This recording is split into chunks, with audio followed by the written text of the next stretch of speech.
All right, hello everyone. Welcome to this 15-minute webinette on open book exams. I'll just share my screen and we'll get going. This presentation is on open book exams and it's brought to you by the U of A Center for Teaching and Learning. I'm Jordan and I'll be providing you some information and some strategies to help integrate an open book exam into your course should you choose to. Open book exams are a good option to consider, especially as we move everything online. When you or a proctor aren't able to be physically present with students during an exam, an open book exam is an especially good option for you to consider. A key thing to mention at the fore here is that open book exams are not less effective in any way to assess your students. It's simply an alternative to a closed book exam that can be just as effective. So this is what I hope to provide you with in this short webinette here, 3 takeaways. Especially in an online teaching environment, I think that open book exams are really useful. I'll do this by referencing some interesting findings revealed in research on open book exams. After providing some general information on what open book exams actually are, I'll provide you with a few different types of open book exams, and some of them may be more suitable for your course than others. Creating quality tasks and questions in an open book exam is challenging. I can tell you that from experience. I'll provide you with 5 general strategies that I've learned along the years and 2 accompanying examples as a way to break it down for you. What is an open book exam and why might you consider using one in your course? Let me start by trying to convince you why an open book exam might make sense for you. There are 3 reasons why I think open book exams are a good option. Recently, like I just said, some research has proven that open book exams are just as, if not more effective than their closed book exam counterparts. I'll go over that research briefly on the next couple of slides. As we move our courses online, it's challenged us to think about innovative ways to assess and deliver content to students. Although the thought of including an open book exam in your course might seem daunting at first, they are especially suited to online teaching environments, and so I think they're really important to consider. On that note, one of the challenges of assessing in an online course is mitigating academic integrity violations. Perhaps some of you might have had those kinds of stressors in your midterms in October or November. As you know, students now have an increased access to readily available information and course material at their fingertips. So open book exams are just one strategy that can help alleviate some stress there. Okay, some interesting findings on open book exams. There are 4 main themes revealed in the research, and let me just give you a few of them here. The first theme is grades. This might be the most important and perhaps most surprising for you. In an experimental design, 2 studies found that there was no significant difference in exam scores between open book exam cohorts and closed book exam cohorts. In other words, having an exam be open book versus closed book wasn't a significant predictor of how students scored on exams. So if you're worried that having an open book exam will inflate the grades in your course, that fear might be misplaced. Time is a significant issue to keep in mind here. Time for students to complete an exam is certainly a matter of consideration for instructors. Deciding on how much time students are afforded to do an open book exam may not be as important as we think. One study found here that I've referenced found that there was no significant difference in exam scores between students who finished their open book exam in a specific and designated amount of time and those that asked for and were awarded more time to complete their open book exam. This suggests that allowing an extended period of time to complete an open book exam will not result in higher grades. As with any kind of exam, students feel stress when they are asked to demonstrate what they know and can do on tests. We all know this well. The open book exam is no different in that regard. However, one study found that when compared to closed book exams, open book exams did reduce reported levels of stress for a majority of students. In this specific study, they cited 70% of students. Many of us don't think of exams as an opportunity for learning, but I would challenge you to think about that generally. If we think about exams as a learning experience, open book exams have been found to be more engaging and encourage critical thought when compared with their closed book exam counterparts. So to sum up, in at least 4 ways, research has allowed us to reflect on our current assessment practice and consider adopting open book exams as an effective option. Now that I might have convinced you to use an open book exam in your course, it would be helpful for me to tell you what it is, and perhaps more importantly, what it isn't. So open book exams are similar to closed book exams in one important way. They're both designed for the purpose of assessing what students know and can do. Now, this might seem trivial, of course, for me to say something like this, but many instructors create open book exams that primarily assess students' ability to find information or material and not use information. This is a design problem, and I hope to give you some strategies that can help you avoid that. Open book exams and closed book exams are different in 3 significant ways, and I'll explain what those are here. Because an open book exam is precisely that, open book, students will have access to things like their notes, textbook, internet, etc. Keep this in mind as these things can instantly negate the purpose of including questions that ask for students to memorize or recall information. Because including those kinds of questions would amount to desire to measure students' ability to find information instead of their ability to remember that information, that's totally fine if that's an intended learning outcome that you do have in your course. As open book exams are usually not proctored, it is possible for students to complete their exams collaboratively with their peers. Now, I won't go into the detail on the pedagogical benefits and drawbacks of that, but it's an important point to remember when creating an open book exam. The last essential difference is that open book exams commonly contain tasks and questions that assess students' ability to master higher order learning outcomes. So things like analyzing, synthesizing, and critiquing course content. While on the topic of questions, open book exams usually contain open-ended questions or tasks or scenarios that demand subjective responses. However, it's important to note here that you can use questions in open book exams that do include the application of objective content. So focusing on those instructors of the so-called hard sciences.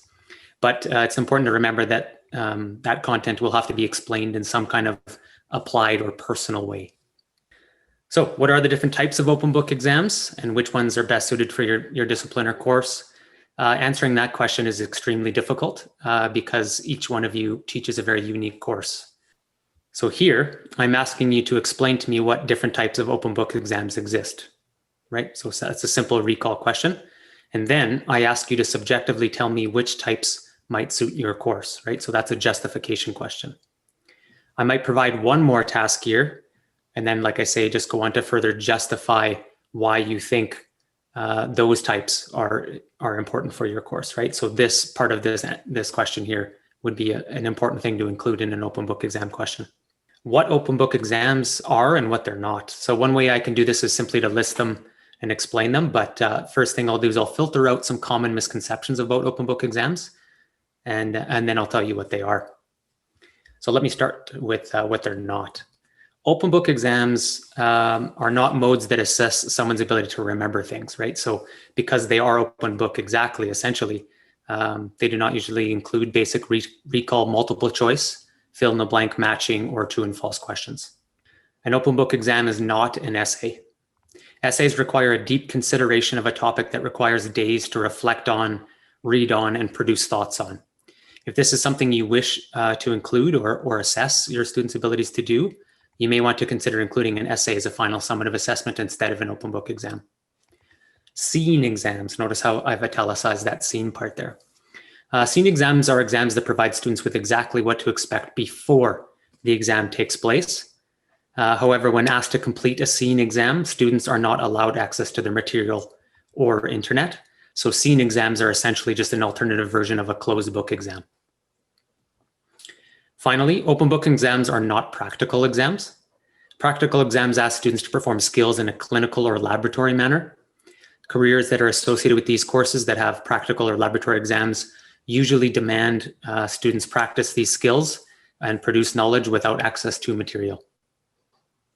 Okay, so now that I've filtered out a few common misconceptions, let's move to what they actually are.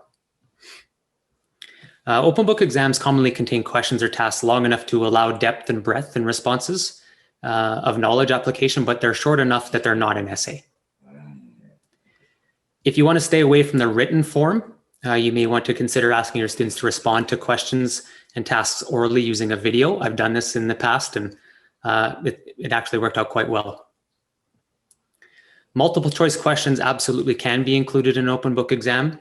Just remember that these questions would not be constructed in such a way that we want to avoid basic recall questions. Instead, we want to encourage application, analysis, and synthesis kinds of questions. If you would like some help creating those types of questions, and they are difficult to make, reach out to CTL and ask for a consultation, and we can help you do that. Computational types of open book exams ask students to perform calculations to solve problems. So these are common in math or physics or engineering courses. Common examples of this include problems where physical demonstrations of applying technical knowledge are handed in.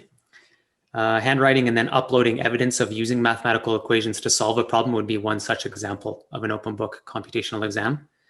We've had a number of instructors on our online course at CTL reach out for help, and a number of them are doing that. Simply, students are asked to write down things on a piece of paper. They take a picture of it and upload it. Now that would be an open book exam because they do have access to that information as they see. So to sum up, there are several options that are available to you, and then some might serve your specific course better than others. And I think if you looked at these two lists, you'd see which ones stick out to you. So for example, if your class is large and you don't have access to one or a number of TAs that can help you grade an open book exam, short and long answer responses probably aren't for you. So in that case, you'll want to think about creating high order multiple choice questions for your open book exam.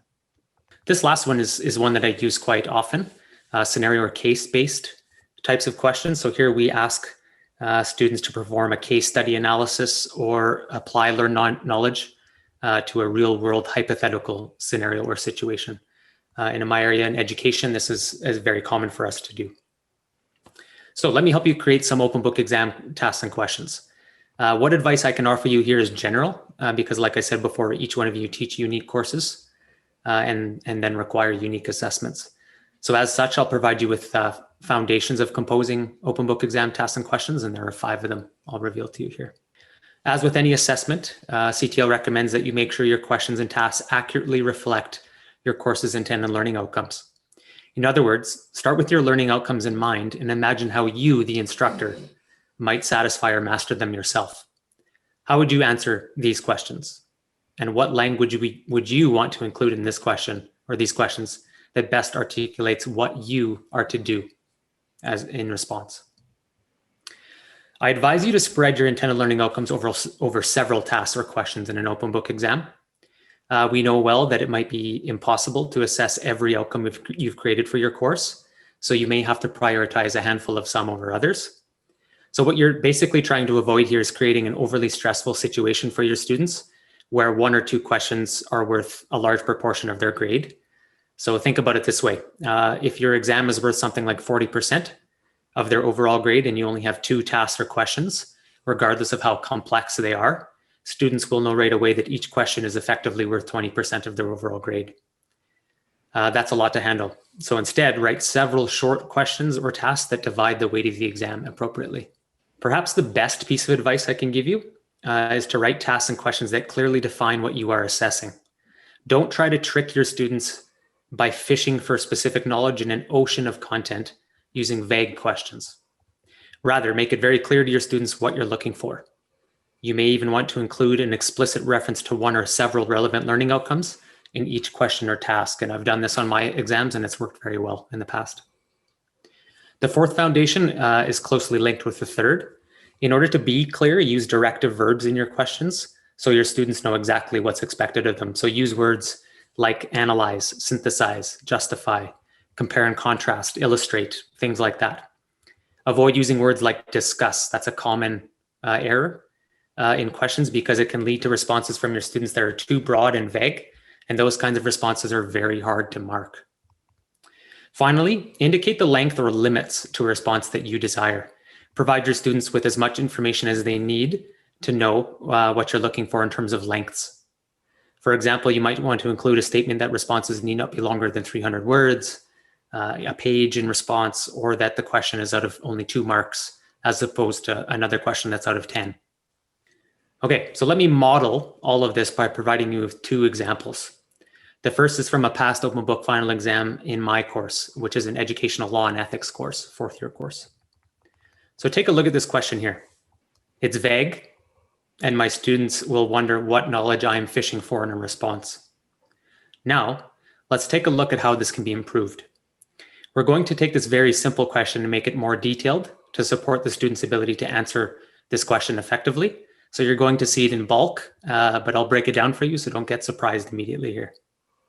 In a moment, I'll dissect this for you, But for now, I'll give you some time to read this task in its entirety.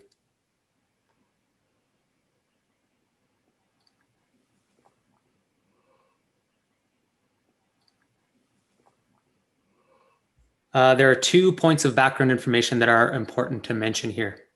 The first is that this task is designed to assess students' ability to master 4 learning outcomes in my course over 3 levels of cognition. And that is, as you can see here, explaining, applying, and justifying. The second is that this is one of several questions on my open book exam. You'll notice that this requires a long response. This was the last and longest of them all. Notice how I included exactly what I needed for my students by listing content that we learned in the course, outlined in this white box here. It will be clear to my students exactly what I need from them in their response. Remember that they will have access to all of this information because it's open book, but that doesn't worry me because I'm not asking them to remember it, I'm asking them to apply it. You'll see that I've used directive verbs throughout and I've bolded them in this question. This will help students understand how they need to respond. And that's really important. And like I said, if you actually link this to explicitly mention learning outcomes, it gives them even more direction. You'll see that I've listed and numerically described the marks awarded for each response, and I'll outline those here. This will help my students better understand the length and depth I require in a response. Now, some of you might be thinking, sure, that's easy enough to do in a humanities course like something in education, but what about a hard science course like engineering? Well, challenge accepted. I tried my best on this one here. So let me give you one more example. So let me show you what it might look like in a 3rd year civil and environmental engineering course. Just like the first one, take a moment and read this question here, this task.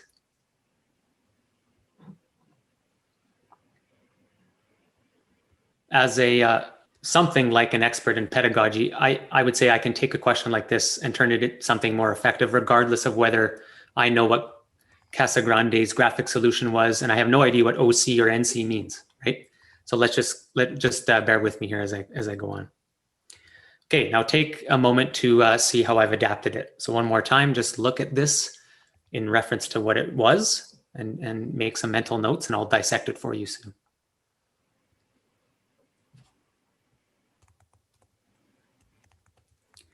Okay, so you'll see some similar adaptations to the last example, but you'll notice 2 important differences.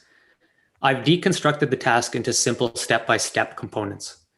I think this already compartmentalized question ought to be compartmentalized more clearly, right? So if I look at that previous task, I look at it and it's asking many things in one question. So it's already compartmentalized. So just do it for the students in this way, right? I've also indicated each component's worth, as you can see, just like I did in the last part. Now, this addition of the first component brings a more subjective response to the task. As I discussed earlier, I think this is an important point to ask for in an open book exam, right? So ask your students to subjectively respond to things that explain and justify what they're thinking. So in these 2 examples, I hope that I provided you with some idea of how you might create an effective open book exam.